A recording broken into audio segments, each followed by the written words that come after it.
Welcome to Star Narratives, the podcast, where we have thought-provoking conversations with fascinating people, weaving in the astrological elements of their natal chart. We go so much deeper than just astrology for astrology's sake. Hi, I'm your host, Natal Campanella, and I teach people how to use the wisdom of astrology as an emotional health toolkit. Hi. Thank you guys for showing up on the latest episode of Star Narratives, the podcast. Today we are talking to someone who is doing some really great things, and she really began to do some of these things in her 50th year of life. And the reason that that's important and relevant is because we're talking about Chiron today. So if you guys remember, Chiron is in astrology the wounded healer. Chiron tells us so much about some of the things that wounded us growing up and the things that we're then kind of seeking to heal through our lives. Oftentimes Chiron pain will take the form of, where we feel victimized or where we're sort of continuing to hold on to pain and suffering from it. And I always say this to clients, we all have Chiron wounds. We don't have to have had a really terrible childhood. It's that there are things about being human that are painful. So perhaps you did have a terrible childhood. Maybe you had a childhood illness. Maybe you had an accident. Maybe you just sort of perpetually felt that you weren't the most important part of your family. So it takes all forms. And Chiron really ideally pushes us to evolve spiritually. And when we are 50, around 50, 48 to 50, we all go through what's called a Chiron Return. And I'm talking about that Chiron Return with my guest. And my guest is Lori Massicot. She is a sober woman on a mission to help other women live big and bold in the middle of life. She has a podcast that's called To 50 and Beyond. And on that podcast, it's really a celebration of women over the age of 40, and especially women that are sober or sober curious or wanting to explore what life feels like without alcohol in it. And it's so interesting because Lori started her podcast right during her Chiron return. So we're going to talk about that. If anybody is listening and you're curious about your own Chiron return, or you're nearing it, or you've just passed it, I would love to work with you and do a reading. Also, I just wanted to address that we are coming up on the end of season 1 for Star Narratives. I'm going to start season 2, and it's going to have a slightly different format. It'll be exciting, and I'm really excited to tell you more about that. But my interview with Lori is the final interview of season 1. So that's kind of cool. I'm loving sending off season 1 with Lori. All right, so I think that is it, and enjoy. Hey, Lori. Hi, Natha. How are you today? I am doing amazing, and I'm really excited about this conversation. I want to thank you for having me on your show. Oh, I'm really excited to have you on. I had so much fun on your show, and I really felt like we hit it off, and now we get to do it again. It's amazing, and today is the day that your episode releases on my show. Oh, cool. Okay, I have to, I get to promote that. Yay. It's such a good episode.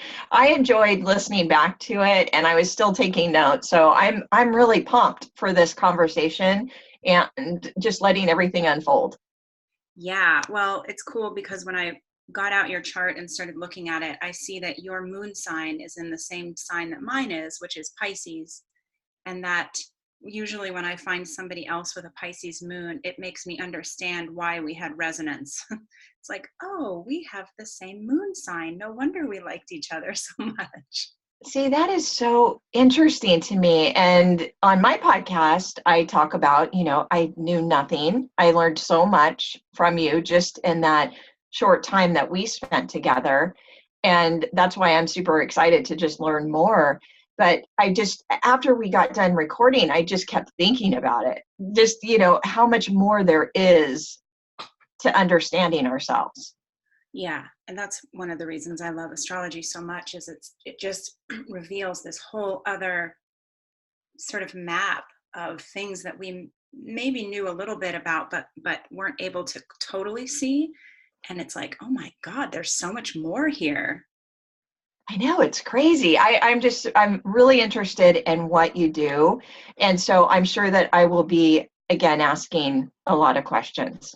Yeah, so I mean, on that line, why don't I have you introduce yourself a little bit and tell us who you are and what you do, and then we'll jump into some of the stuff that I wanted to talk about with you today.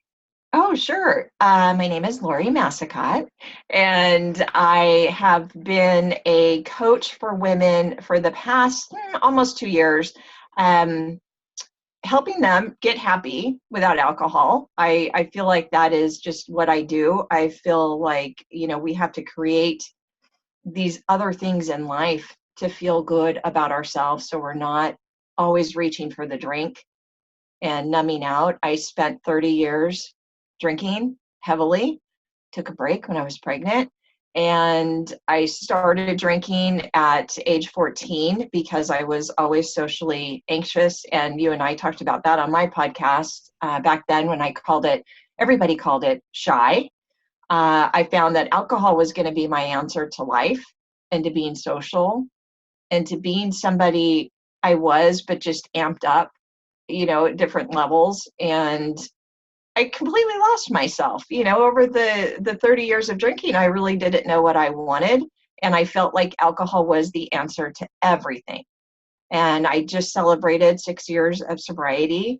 And I feel like, going through my 40s, losing my mom, going through perimenopause, I had depression and sadness, and the wine wasn't doing anything for me anymore. And I started questioning everything. So that's what has brought me here. I host my podcast 250 and Beyond. And I have another podcast that I co-host called Real Aligned Women, where we talk about addiction and stories from people who have changed their lives in sobriety. And that's just where my heart is. I feel like so many women in the middle of life are drinking either for the first time or they have been drinking for decades, like myself, and it's just no longer working, and we don't know what to do about it. Yeah, I can relate to that, obviously. Yes. I started drinking when I was 14, and like I shared with you, and I've talked about it on this podcast before, it just stopped doing anything for me. And it would have been so helpful for me if I had had somebody like you that was there to kind of walk me through and cheer me on and help me reorient, because I did it alone. I had the support of some really amazing friends who are also getting sober, so that was helpful. But you know how you're kind of piecing things together, and then once you have your quilt, you look around and you realize that, oh my God, there was so much support just beyond my reach and I didn't see it. So I love, helping you kind of alert the world that there are people like you that are like the support system for people like me. Yeah, thank you. I love that. The quilt. I love that. Yeah, I feel like I was very alone in it. I had great support at home, my husband and my son, but I didn't go to meetings. I was very shameful, and that's why I talk about it so openly, because women, they feel so lonely because they feel like they are the only ones, and to go through it is so scary. To give it up is so scary. That's just what I do. I provide just a little bit of a roadmap, like this is what you're going to expect, and everybody is different, and this is what you can do. It's really simple when you get down to it, but we know that it's not easy. Right. Yeah, the sobriety is not easy. It turns out to be a really beautiful experience, but it's not easy. But there are simple steps that you can take, And I feel like just somebody just sharing their story with me, regardless if they work with me or not, it's just one of the things that I love so much. And I love being able to say, it's going to be okay. It's going to be okay. Yes. And I think that is really the prevailing message that, at least for me, has really worked, is knowing that through all the stuff that comes up after you stop drinking, which is a lot because it's all of the stuff that you weren't really feeling before, just knowing it's going to be okay. It's going to be okay. Mm-hmm. I know that's the beauty of social media, podcasts like yours and mine, where we're just talking about this, and we're not letting that shame take over anymore, because we're all human. It's an experience, and I feel like, there's so much that we can talk about to just let others know that it is going to be okay. And that's, when I started the podcast, I was scared to death. And I started it in February of 2018. And I felt like, well, I'm just going to get on there and I'm going to talk. I'm probably never going to interview anybody because I don't know what that would be like. And I started talking. I started getting, feedback from women like, I can't believe you're talking about this kind of thing.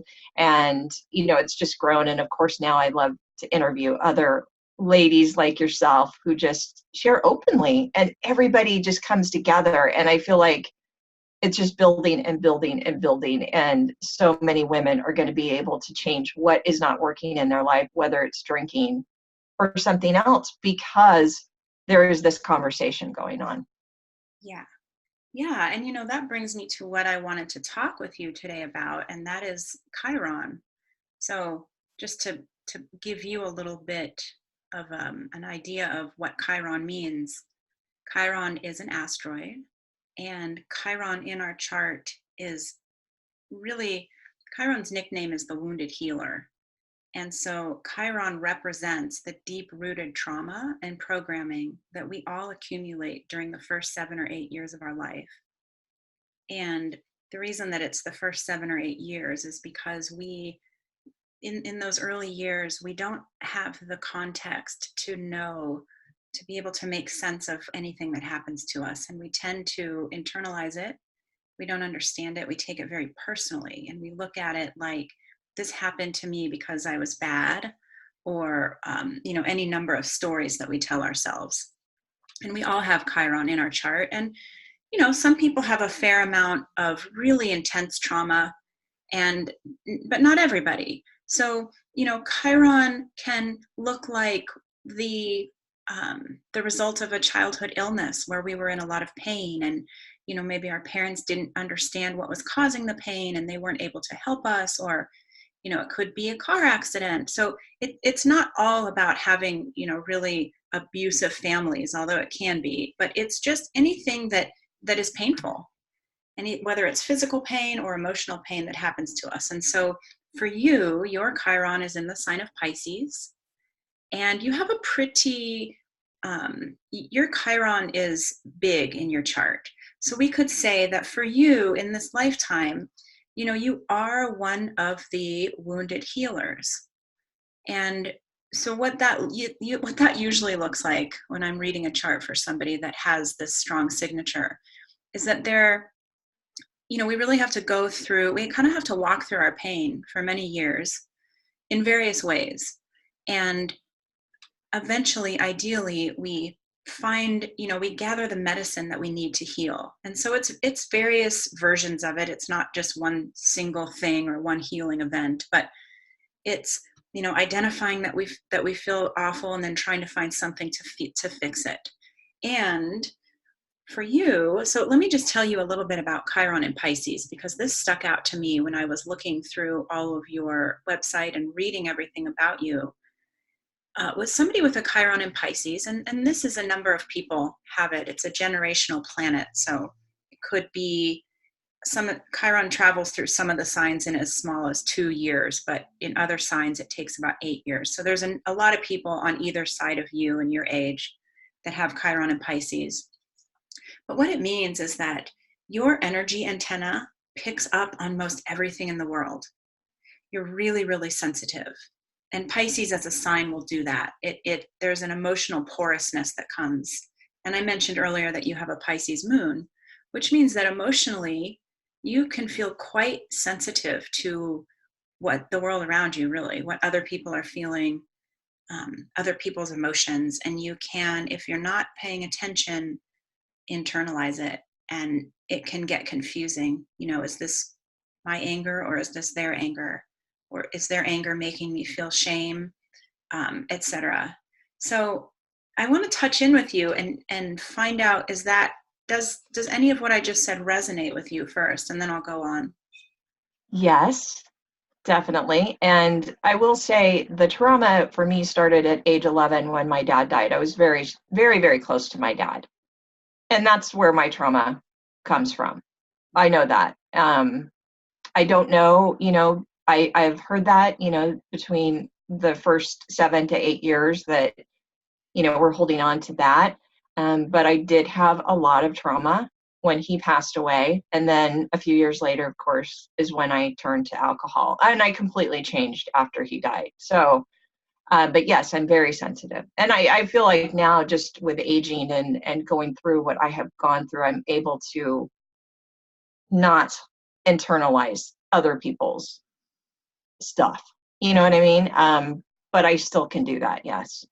Yeah, and I think that's one of the things about getting older and really working on your emotional stuff, is that Mhm. you finally, ideally, get to a place where you're not, you have the energetic boundaries, you have the energetic hygiene to be able to separate what other people are feeling versus what you're feeling.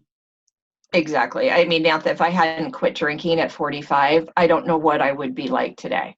I could picture it. I was very sensitive. I hung on to everything in my early 40s. I mean, I just wanted to just hang on to other people's opinions and what they were going through. And, I just did. And that's, I had a lot of panic. I had a lot of anxiety and stress. And it's not just the quitting drinking, but, it's just what the work that comes with it. And that's why I'm able now to not hold on to things like I did. Yeah, it's like you had to go through some real analysis, I would imagine, of the panic and the stress and the anxiety, and figure out, like, what is really underneath all of this, what is causing this. And then as you do that work, then you kind of get to let go of little pieces of it as soon as you realize, and oh, okay, this is what's happening. Hmm. I'm curious, Lori, did you have whether your relationship with your mom, because was it a good relationship? Was she a teacher? Oh, my mother. Gosh, I feel like I'm going to start crying on this podcast.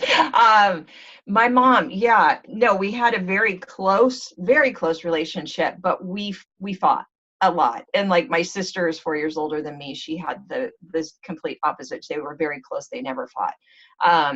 She taught, yes. She was a little, gosh, sweet Carol Jean. She was a little cold. I hate to even say that, but she was nurturing. Always said, I love you, that kind of thing. She hugged, that. But it was, if there was something going on with me where I got to that level of, what am I going to do? It was, well, don't worry about it. It's going to be okay. She's kind of, I'm kind of feeling like I'm turning into her a little bit, and we're going on 10 years without her. I feel like she was tough. She was tough, but it was like a tough love, Okay. if that makes sense. Yeah. Yeah, I was just asking you because I noticed in this chart that, it's like the relationship between you and your mother is one of the relationships in this chart that is, really here to show you, to help you transform, to help you develop awareness.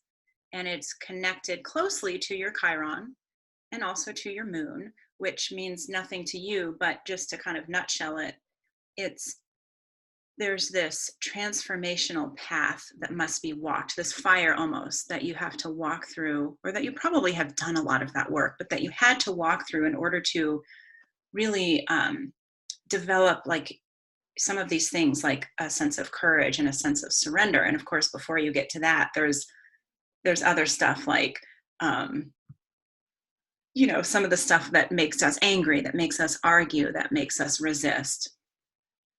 Mm-hmm. Yeah. Yeah, I'm tearing up right now, big time. Yeah, I'm just wondering like how that is showing up, our relationship. Like, what are you seeing? Well, what I see is that my guess is, losing a parent is so painful no matter what is happening. But I would imagine that there was some realization, even as early as 11, where you thought, oh my goodness, now I'm really going to have to be in this relationship with mom because dad's not here anymore. Yes, yeah. Yeah. I was very close to my dad, and when when he left, they were fighting. So the last time I saw him, they were fighting, and she was more of the and I understand because he had a lot of issues that he was dealing with. He had a lot of stress and anxiety, and what my view was, she made him leave. He went to stay with his brother in Oregon, and he passed away there. So they actually had to fly his body home. And I always blamed her. I blamed her for a long time. So yes, that's it. That's it. I don't talk about that often. Yeah. Yeah. Well, thank you for sharing that with us. I know I sort of took you in a deep dive there without giving you any warning. Oh, that's okay. No, that's all right. I mean, it is those things. It is those things that come up for me. And then after he passed, she never wanted to talk about it. We just never talked about it. And I did have a lot of resentment towards her. I did. Yeah. Yeah. And so, what it appears from this chart is that all of that stuff has provided you with this, this Chiron set of lessons and work to do. So just to skip forward a little bit, when I was looking at your chart, I realized, and I started doing some math, and I realized that you started your podcast at a really important time in your life that relates to Chiron. So let me tell you a little bit about that, and then you can, tell me how that feels to you and what it means to you. Okay. So in astrology, we all have transits, and a transit is just what the planets are doing right now in the sky. And then we have a natal chart, which is the map of where all of the planets were at the time of our birth. And so our natal chart forms this map of who we are, what we came to be, some of our coping mechanisms. It shows us the predictable crises that we might run into. It also shows us the predictable gifts and skills that we'll develop. And as the planets are continuing to move in the sky, they are touching on the places where our planets were when we were born. So that's sort of a nutshell of what a transit is. We're doing constant transits as we're navigating our life, but there are some what we call life cycle transits, which are the ones that everybody has at a similar age. So the Chiron Return is a really, really important transit. It's when Chiron has traveled all the way around the zodiac and has come back to where it was when you were born. And it happens to all of us around age 50. And it's this really poignant transit, because what it does is it gives us this really good hard look at our wounding from a perspective that we haven't been able to see before. Because we're 50, we have accumulated so much knowledge and wisdom and experience along the way. And we get to Chiron Return at 50, and we get to really get it. Wow, this is what I've been working with. Wow, this is how it's been affecting me. And it's almost like we've peeled off so many layers doing the work, but we get to, one of the big pieces, one of the big centers. And really we get a glimpse into what our true nature is and what we have come to do. So for you, being a wounded healer, it's like you came in to do healing work on yourself, but especially on other people. But sometimes we have to wait until we're 50 to really get it and really get clear on what the nature of that healing work is. Because and while we're doing this return, so your Chiron return, I just want to give you the dates because you can kind of make some quick sense. It started in April of 2017 and it went until February of 2018. So for this entire year, what you were doing basically is you were kind of creating a bridge between your past and your future. And you were becoming more embodied spiritually. And I would assume, because you started your podcast in the very final hit of this transit, that, you know, your sort of delivery on like, this is one way that I can really help heal people. And I'm curious because you started coaching right around then too, I think. Mm-hmm. But I want to stop and I just kind of want to get your feedback and your take on everything that I just said. This is amazing. Oh my goodness. Yeah, I mean, 2017, I'm trying to think. 2017, of course, I turned 50 in November of that year. I was in this phase of going for it. I feel like I was setting myself up to just go for it, you know, and to get out there, because I had gotten on Instagram in 2015 and I started to realize, well, people are really talking about their drinking and not drinking and all of it. And I started opening up that way. But there was something in 2017 where I was figuring it out. And I was just saying to myself, you know, I feel like this is what God wants me to do. I feel like this is what women need from me right now. And I feel like that's what I want to share. I want to be that person that I needed when I quit drinking August 11th, 2013. If I had just had somebody say to me, like I said, it's going to be okay, and you're not alone, and this is maybe what you can expect, and this is, you know, some simple steps you could take, that would be huge for me. I didn't even know there were blogs. I didn't know there were people talking about it. And so I feel like 2017, yes, I thought about it the entire year because I love podcasts. I want to start a podcast. I was interviewed on the Unruffled podcast, our friends Tammy and Sandra, in November of 2017.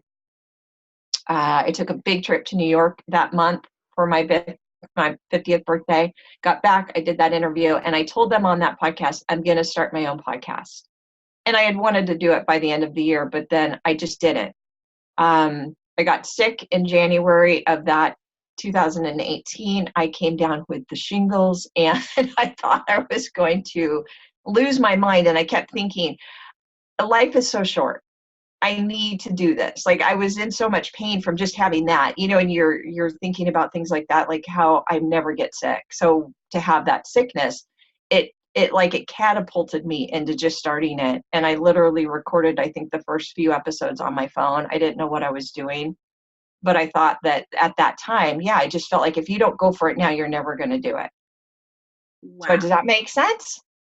Well, I got the big time goosebumps as you were talking, because, you know, that is something that can happen during a Chiron return, especially if we are not moving into what our higher self is wanting us to. So we can get sick. And, you know, you know, when you said shingles, that's so painful, and that takes so long to heal. But I would imagine that you sitting there saying, you know, this life is too short. Yeah. I have to do something. I have to do what my heart is telling me to do and my soul is calling me to do. And, you know, and here you are. So it's like you played your Chiron return so beautifully, obviously, without even knowing that it was happening.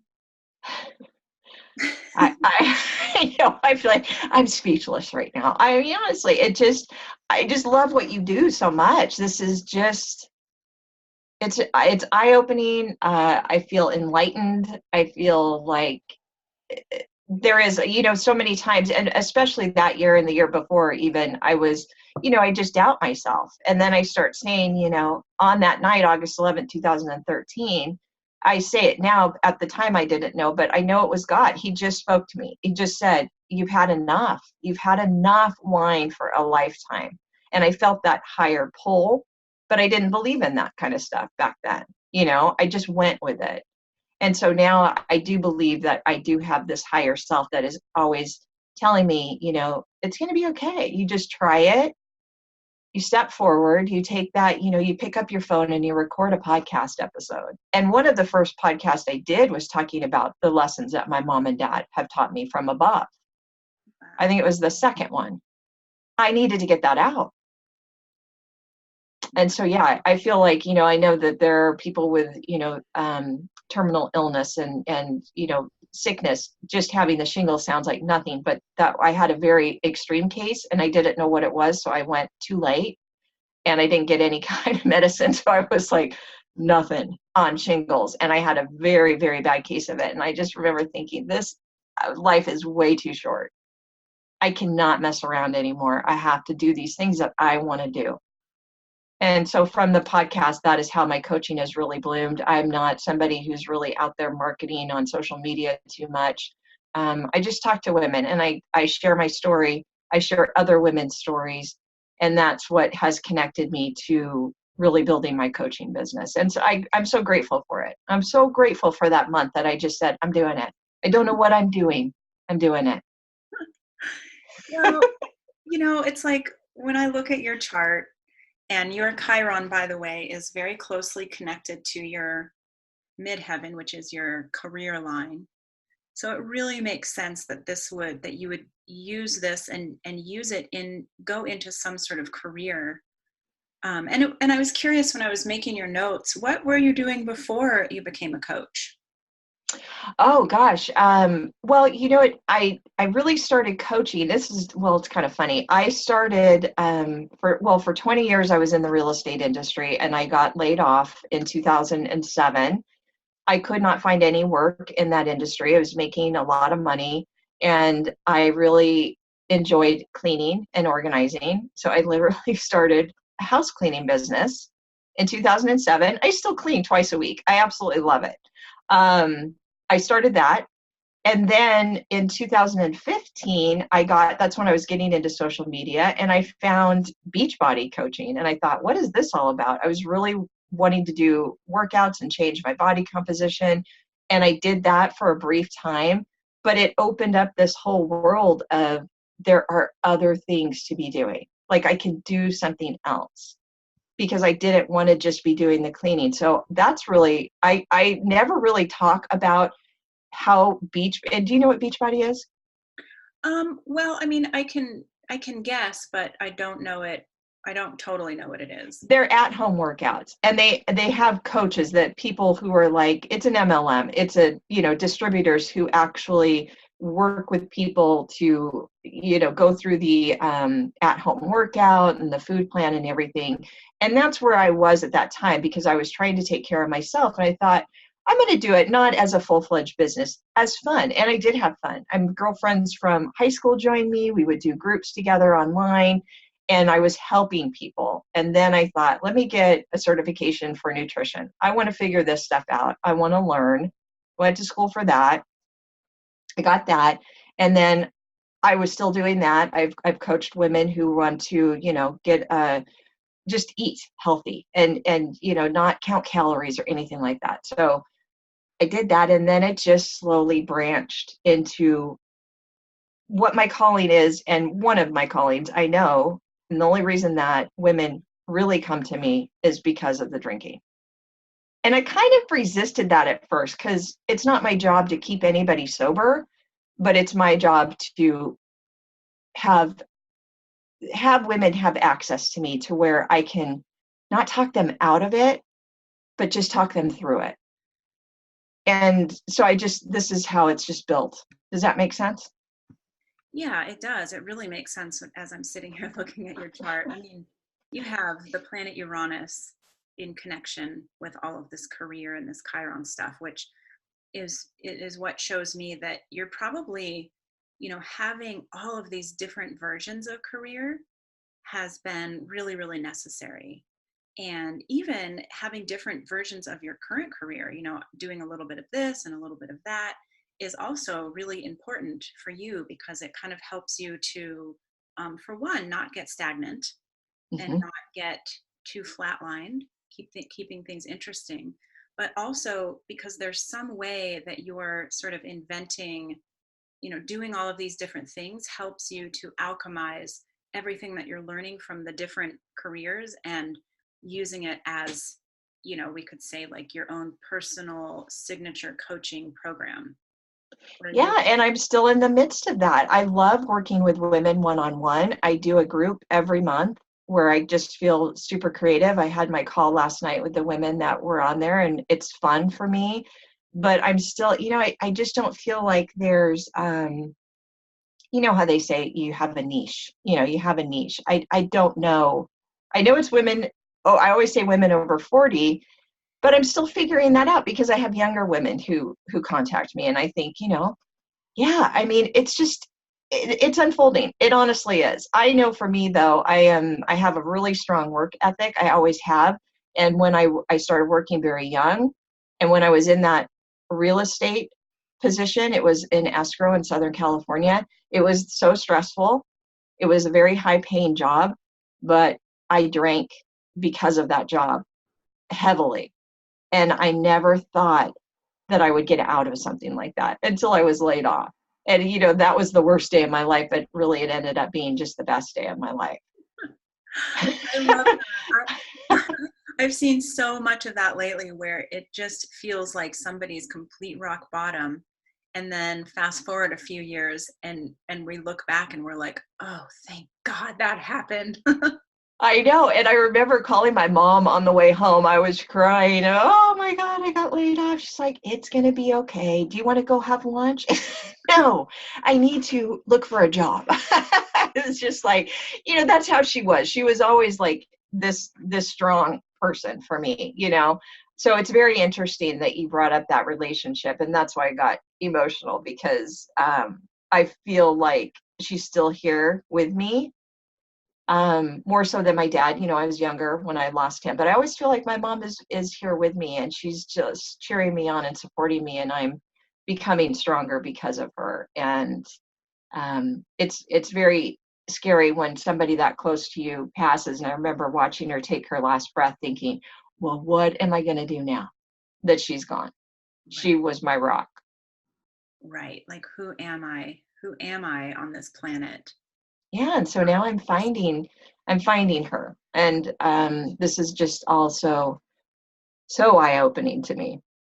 Well, the moon is considered to be a mother planet. So the moon represents our emotions and the way that we process our emotions and what we need to feel emotionally secure, but also our connection to our own mother. And your Chiron and your moon are conjunct, which means that they're right next to each other. So this energy, this healing work that you're doing is really closely connected to your mother.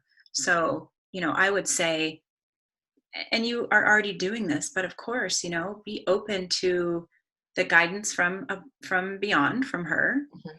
And, of course, looking back through your memories and your stories and whatnot, and really mining for the wisdom, especially as it relates to your mother, because something else that shows up with your Chiron signature, and probably one of the reasons why women come to you as a coach, is that you have a very motherly quality, as you would with your moon here, is that they feel like you are maybe the mother that they didn't have, or maybe that you're able to really support them in the way that a loving, kind, benevolent mother might have. And then also to use the emotional part is that they feel like they can open up to you emotionally. They can really, you're soft, you're a soft place to land, and you're not going to chastise them for what they're feeling. And this is all, due in part to this Chiron moon connection. So can you relate to anything that I just said? Oh yeah, definitely. I've felt like that for my entire life, that people open up to me really easily. And yes, there's no judgment, there's no chastising, there's nothing like that. That's where I have to, though, really look to my boundaries and what you had mentioned earlier about holding on, being sensitive and holding on to other things. When I have a conversation either through my Instagram or my email with a gal who's just reaching out to just share her story and, say, this is what I'm going through. It's really hard for me to not think about those things. And you know what I mean? Like, I just feel like I'm not holding on to it. Like, I feel like I'm, worried about it or anything. It's just like, God, this is such a thing in the middle of life. It breaks my heart. I have so much empathy, I guess is what I'm trying to say. And I realize that, yes, it's easy for people to tell me things. And it always was, even before my podcast. But now on the podcast, I think so many women just feel like they have gotten to know me. And that's what I love so much, because I'm just who I am. Yeah.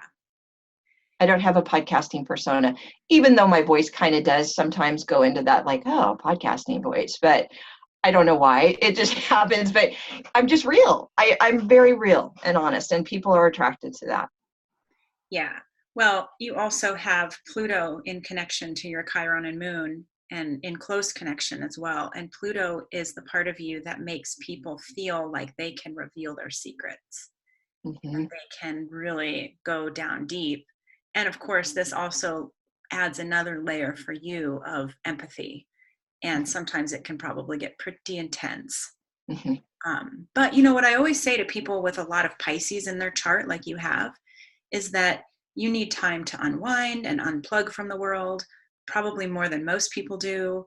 Alone time, sleeping, meditating, walking outside, like these are all really important ways for you to discharge all of the stuff that you kind of sponge up as you're navigating the world.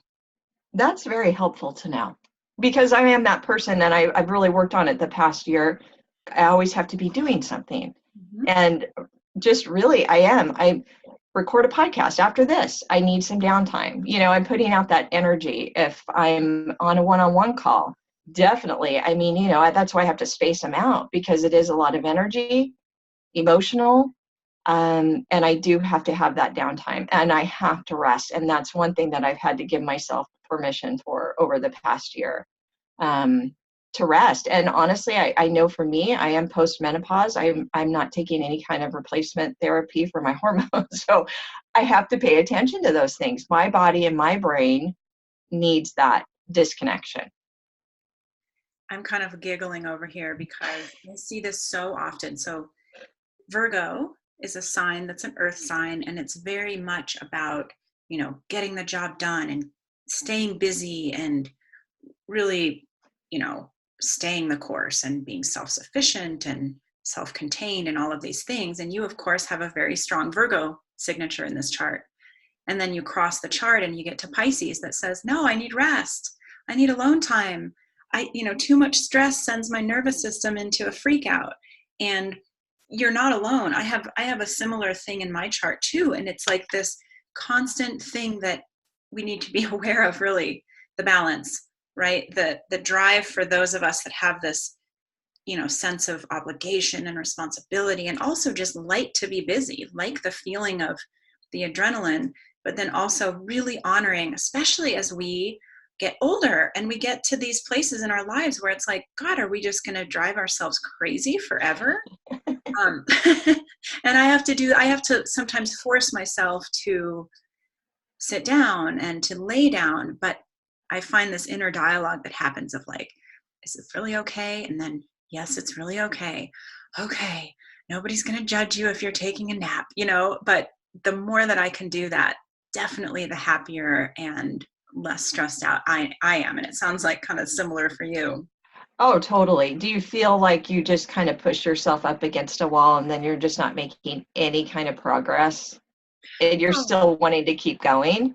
Definitely. It's like my brain gets overwhelmed so that I am, too much multitasking just makes me go kind of brain dead. Mm-hmm. And yet here I am trying to still like, I'll do this and I'll do this. And it is this dance always of having to remind myself, you're banging your head against the wall. You're, wait until my most productive time is from about 6 a.m. until about 11.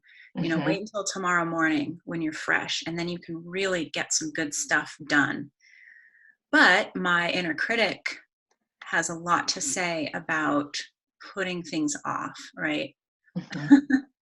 We So, are totally the same on that. yeah.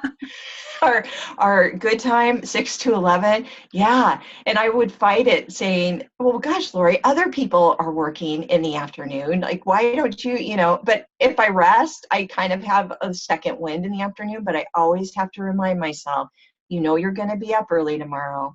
That's when you feel really good. You're going to get it done, because nothing comes from pushing yourself. Yeah.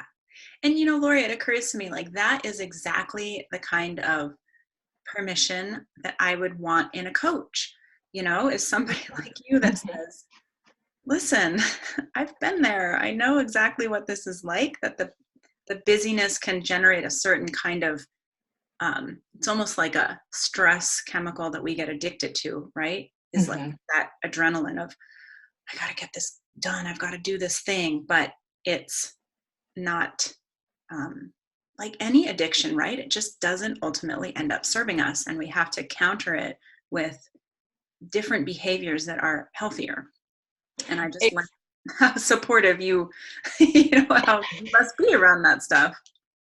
Exactly. And you know what? That is what coaching, whatever you want to call it, coaching, mentoring, whatever. That's what a coach does. Listens and then pulls out the things that you're not aware of. You're not really thinking about, oh, okay, well, I could give myself permission. That's a thing. I can do that in all areas of my life. I can change things up. We kind of just, like I said, that roadmap, like, okay, well, this is what I'm hearing you say, like you're doing with me. Can you resonate with any of this? Is this, it's just somebody else pulling out these things that you don't normally think about or you're trying to avoid. Exactly. Mm-hmm. Exactly. And I know my experience with drinking was that it allowed me to stay on autopilot in so many places in my life. So I wasn't questioning, or even if the questions would arise, I would easily be able to just kind of drown them out. And then I'm living in this really narrow little version of my life. Whereas now, I'm sober and of course doing interpersonal work and working with astrology, and these kinds of things are much more glaringly obvious and hard to ignore. And once they become hard to ignore, then that's where the real growth kind of gets generated. Oh, totally.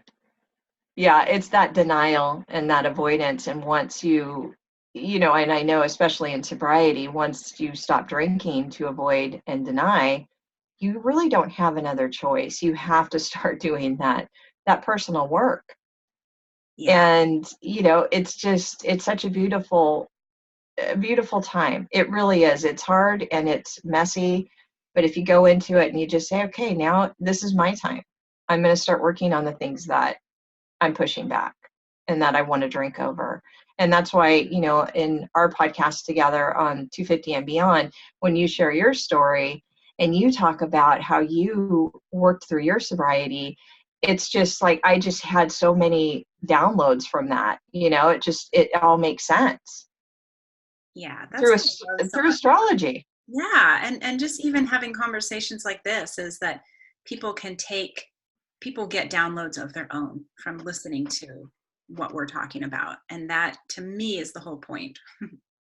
It is the whole point, just having a conversation and having other people listen in. It sounds like, oh my gosh, I mean, the old me, I would never have thought that I would be doing something like this, especially back when I quit drinking. But just having someone listen in on a conversation where you're not even sure. Sometimes I'll get off a podcast, especially my solo podcast, and just think, I don't know. I hope that somebody got something from that, because I don't do a lot of notes now, that I just like go with it. And they do. It's like, oh my gosh, I can't believe you said that. Like, what did I say? I mean, it's just that. And that's what I love about podcasts, about your podcast. You just pick up on things that other people say, and like, I never thought about that before. Yeah. I'm laughing because I did a solo cast a few weeks ago and I had those exact same feelings. I was like, God, like what did I even say anything valuable? Like what was going on? And I still published it and I got so much good feedback and I thought, okay, well, good. Yeah, you just learn, okay, when you start doubting, you just have to publish it, because Yeah. it's just like, I'm just going to put it out there, because the exhaustion that comes with re-recording something that you felt good about, but then you start second guessing, it's too much. Yeah. It's too much for us. And, Yeah. and that is great work for this, what I was just talking about, like our drive to perform, our drive to perfect, what our inner critic has to say. It's really good work to just step in and say, nope, we're not going to record that, or we're not going to re-record it. We're just going to go with what it is, and it's good enough. And then, we do that, and then we get the feedback that really is what we're looking for in the first place. I just want to know that other people have gotten something from it. That's my main objective. Mm-hmm. Yeah, and it's always helpful to have you as a listener, if you're listening to, this podcast, always reach out to Natha and tell her that it helped you. I feel like that's what keeps us going. It is. Yeah, definitely. Oh, Lori, this was so fun to talk to you. I love you. Thank you so much for doing this. I feel like I'm going to go just curl up in a ball and have a nice little cry. I mean, honestly, it just hit home, so much of it. Oh, I'm going to have to listen to it all over again. Yeah, well, it's been such a pleasure for me. And I'm wondering if you want to give us your social media so that people can find you. Yes, I'm on Instagram. Everything is Lori Massicot, and I know you'll have the links there. I'm on Instagram. I do love my Instagram stories, and I have a Facebook community for 250 and beyond. It's a small community, but I'm in there pretty much every day. And that is 250 and beyond on Facebook if you search groups. And then, of course, my website is lorimassicot.com. Awesome. Well, I definitely highly recommend, if anyone is listening and really resonating with what you have to say, to reach out to Lori and, find yourself somebody that can support you in whatever you're trying to do. But certainly if you are sober curious or newly sober. Yeah. Oldly sober. Yes, want to just figure it out. I feel like that's what it is. It's just like you can't get from point A to point B so quickly. You got to do the work and you got to figure it out. And drinking it takes over our lives, and it's so hard to get out of it. And it's not something that happens quickly. Oh no, I'm 3.5 years in, and I am still working at hardcore. Yeah. But yeah. it's also, that's okay too. It feels much better doing it this way and sober than it did doing it the other way, drinking. So I'll take it. Exactly. I'm proud of you. Congratulations. Thank you. Well, I shall let you go, and we'll talk soon, Lori. Thank you, Natha. Thank you so much. Okay. Bye. Bye. Thank you so much for being here with me and listening. If you are interested in helping me, leave a review. You can leave us a star review, you can leave us a word review, but the reviews really help get the episodes and the podcast in general seen by more people. And if you want to ask me questions, give me feedback, if you have show ideas, or if you're interested in coming on the show, you can find me on my website, nathacampanella.com, or find me on Instagram at natha_campanella_astrology.